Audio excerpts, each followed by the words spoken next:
Hey everyone, and welcome to Already Cancelled. I am Peter, that is Connor, and we are going to talk about Star Trek The Next Generation, Season 2, Episode 22. It is actually the season finale, believe it or not.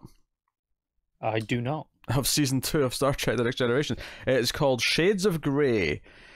So, full spoilers for the episode, as always. We knew how notorious this one was coming into it. We'd heard it was the clip show episode because of the writer's strike of that year. Which I knew there was a writer's strike around that time, bizarrely because of the writer's audio commentary track for Halloween 4, The Return of Michael Myers. The writer on the commentary track talked about how he had a deadline to finish it because the strike was happening, so he had to turn out his script as quickly as possible before the strike hit. I think it's a strike that's a bit before our time in terms of TV. Oh yeah, sure, absolutely. I mean, it's before we were born.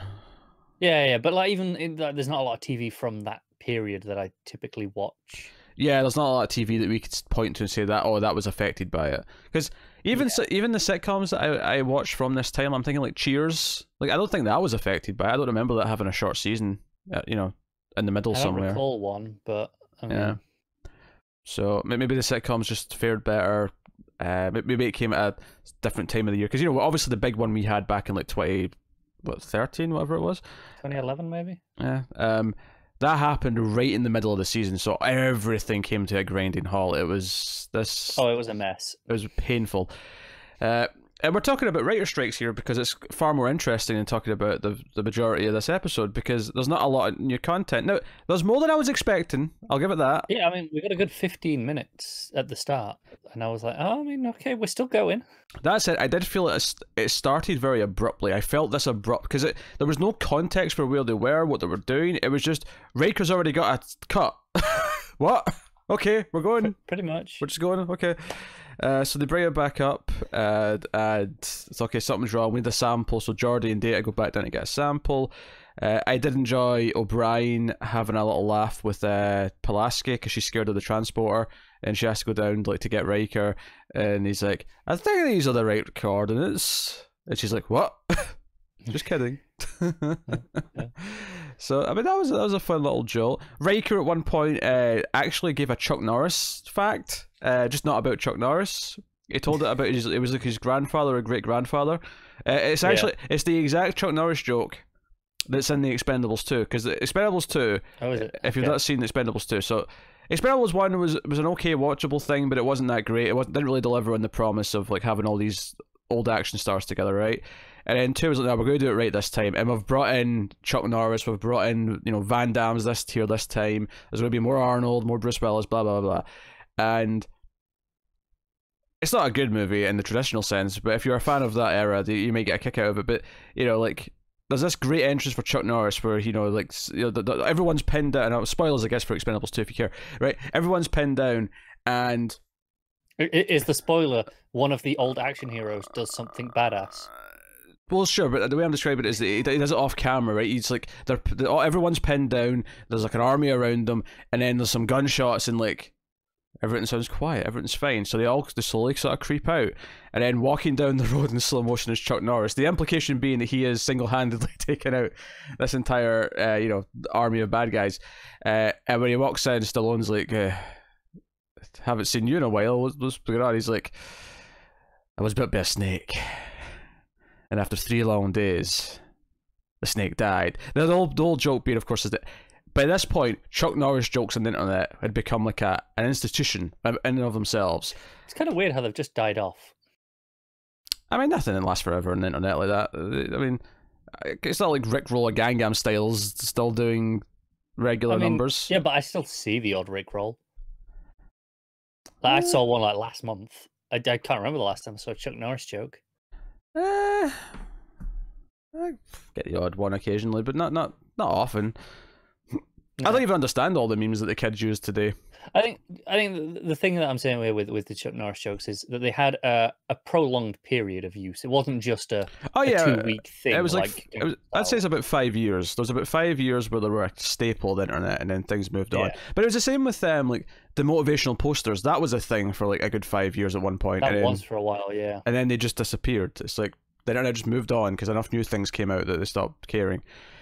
Give it time. We'll get nostalgia posters. Nostalgia memes. Oh god. So give a Chuck Norris fact about his own great grandfather. Other than that, he gets sick, and this infection is leading to his brain. So they put this big doohickey on in his head to try and help him. And his dreams / memories of previous episodes have various effects on the infection. When he gets horny, which we know he's getting horny. I mean, or we would know anyway, but they know because Troy's standing by his side. And it's like, oh, he's feeling very passionate right now. Yeah. But when he gets angry, it changes what happens, and we get scared, it changes what happens. Then eventually, by the end of the episode, of course, the infection is beat with all the intense things that happen and all the flashbacks that he has in his brain. I want to say I feel slightly vindicated. And what? Last time I said, "Oh, we'll see." Some, I used a specific example. I don't know what it was, and you went, "Nah, they won't use any of the shit episodes. They can cherry pick." And oh boy, they used some of the shit episodes, didn't they? They used 2 separate flashbacks of the Puddle of Evil. We got two clips from that episode. Honestly, the most interesting one for there's the one where he was chatting up Guinan again in front of Wesley. It was honestly fun seeing that scene again when she's like, "Shut up, kid." Flirting's happening here. But honestly, the most interesting one was probably seeing the scene from the pilot where he meets Data for the first time in the holodeck. So he sees the holodeck for the first time. He's all kind of, "Whoa, this is new and fancy," and then he meets Data. I think that was the most interesting one, just from a perspective of, because sometimes like they'll tweak designs, they'll tweak performances and things, from the first episode, and obviously, both these characters have been well defined by this point to us, and like what they are and who they are. And I thought Data spoke a little bit differently. Brent Spiner's performance in this scene, his dialogue felt like it was coming too quick, because I'm so used to how Data speaks now that it stuck out. And obviously, when I first saw it, it didn't stick out because that was the first time I'd seen him. But now, I'm with you. So it's just little things like that. It's just his. I'm so used to Data kind of like stopping for a moment, comprehending what's been said, and then sort of like seeing him thinking. Whereas here he was just like firing out things like really quickly at Riker. His computing power was apparently better then. Well, it happens with any new Windows install. It's nice and quick for the first few weeks, and then over time it slows down a bit, isn't it? I mean, that's... and every year or so you go, time for a fresh wipe. And I put it off as long as possible every time because I hate having to reinstall shit. Hate it. But it's an inevitability. You always have to do it at some point. Yeah. Unless you just buy a whole new computer every time you get to that stage, I suppose. If I get to the point where I can afford a computer to the standard that I need every time I need to do a fresh Windows install, I'm a happy man. Life's good. Life's good for me. Life is pretty good. My computers tend to be, approaching 1,500 in price. So if I can afford that every year, then excellent. You might be able to push it to every 18 months. Every 18 months. Yeah, I'm being reasonable here. You give it a little buffer time. So, honestly, once the flashback started, outside of that one interest, because that was one of the first ones. There was one brief one before that, but other than that, that was the first one, proper one. Yeah, it was the first proper one. And then after that, honestly, the episode just kind of got really boring. Like, it was so random as to what they were throwing together. It was just, there was no connective tissue. They didn't even try. It was just like 20 seconds of this, 30 seconds of that, 20 seconds of this. Yeah, and later it becomes apparent that they are grouped together when, okay, so these are all the kind of the romantic, horny ones together.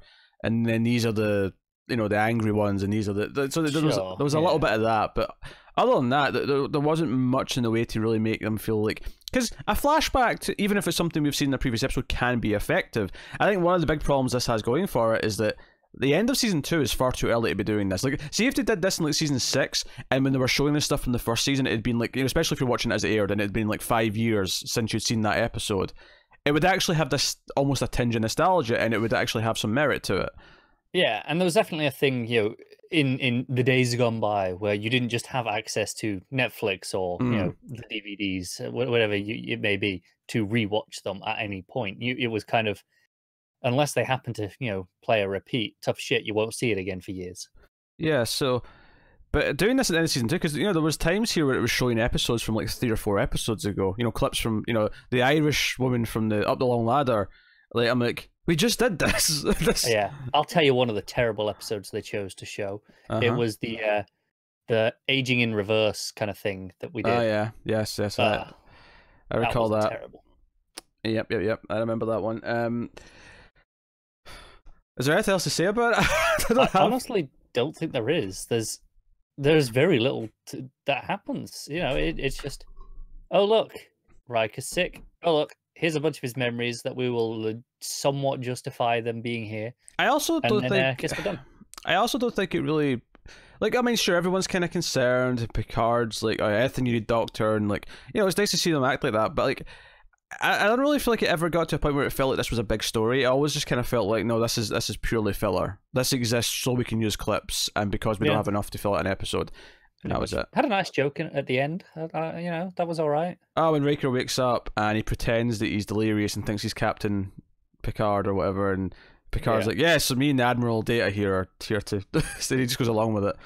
And Data doesn't understand. And Data says, sir, I don't think you have the authority to promote me to Admiral. And everybody else in the room is just like, oh, classic Data. Classic Data, indeed. Yeah, I mean, we stretched to over 10 minutes. I think this could be it for Shades of Grey. And a good 2 minutes of that was me explaining a scene from Expendables 2. So, I mean, what do you want from us? Like, there's nothing in this. It's not even like there's enough terrible shit in there for us to rant about. It's just there.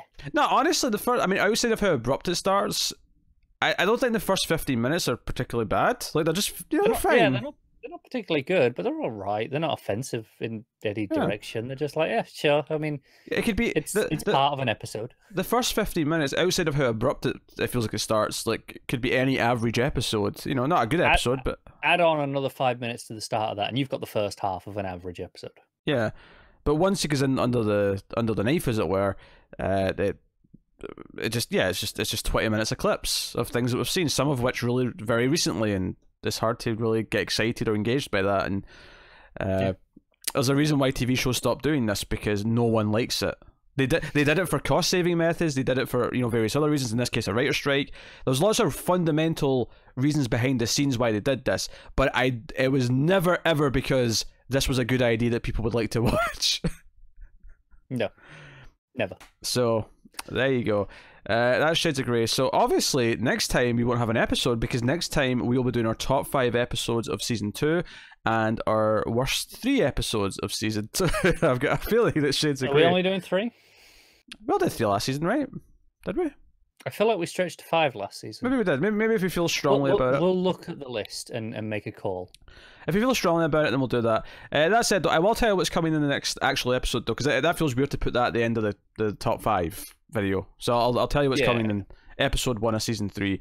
In season 3, by all accounts, now we've had a couple of great episodes. There was 2 fantastic episodes in season 2, right? 2 standouts. Back to back, right?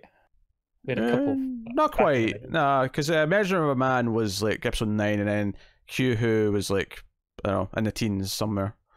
Okay. I feel like there was a couple around Measure of a Man. There was a good Klingon episode right before that, I think, is what you're thinking of. That's what I'm thinking of, yeah. And that is great. That may be I mean, we're spoiling what our ranking is, but like, but there was 2 fantastic episodes. But the point I was trying to make is that season 3 is generally considered, from what I've seen online, to be the start of the real golden era of next. Now, that's not to say there's not bad episodes still, because there is, but there's a lot more of the gold. I mean, it's only taken us about a year. Yeah. So it's called Evolution. Any description that starts with the word Wesley, I just. Oh, why? I'm getting. This is the start of season 2 all over again. Wesley's latest science project escapes the lab, threatening the Enterprise and an eminent scientist's lifelong project. So not only does he put the Enterprise at risk, there's like a guest scientist on board who's got like a big life. Here's the thing: if the escaped science project isn't a tribble, I don't give a shit.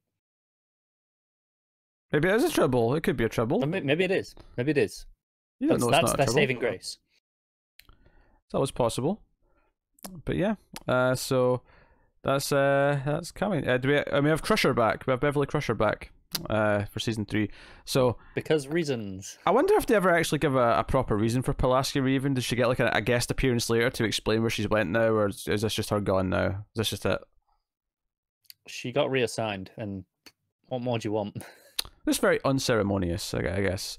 There was no Wesley this episode, actually, or Worf. I mean, unless you count the flashbacks, I suppose, but I wouldn't. That's feeling a little unfair to count those, because let's be honest, the actors didn't get paid for those. No, they did not, no. That's footage that they own already, they don't have to pay them a thing. Yeah. So, excellent. That said, though, Worf is a series regular, so I think he gets paid regardless if he's in it or not. Okay, but... sure, yeah. And Wesley may be as well, actually, so they may both get paid. I think some contracts they get paid more if they actually appear still. Even if maybe, like a series regular, they'll get a minimum fee, but if they don't appear, but then if they do, they'll get more. Because Pulaski's not as a regular and hasn't been all season, so she literally has only been paid for the episode she's in and not for the episode she isn't. Whereas, and basically, the easy way to spot this is just, is their name in the main credits or is it afterwards? That's how you know. Pretty much. So, no, cool. Alright, so we'll be back with season 3 in 2 weeks, but next week we'll do our top 5 of season 2 and worst 3 or 5, depending on how we feel. But that's what's coming next time. So hopefully you've enjoyed us somehow milking Shades of Grey for 15 minutes. Like and subscribe, all that stuff. Get us on the Twitters at mail_fuzz for channel updates. If you want to support the show, head over to patreon.com/mailfuzztv, and you can support us for as little as $1 per month and get some bonuses. At the $5 tier, you get some early stuff, including these Star Trek reviews by a week. So go and have a look and see if you're interested. Otherwise, though, that is us. So thank you once again for watching or listening. And check out the Picard reviews, actually. Me and Tara are doing Star Trek Picard Season 1 reviews every week, so we'll look at those. But thank you very much once again. Keep watching Star Trek. And remember, when it comes to the ladies, Wesley Crusher is in complete control.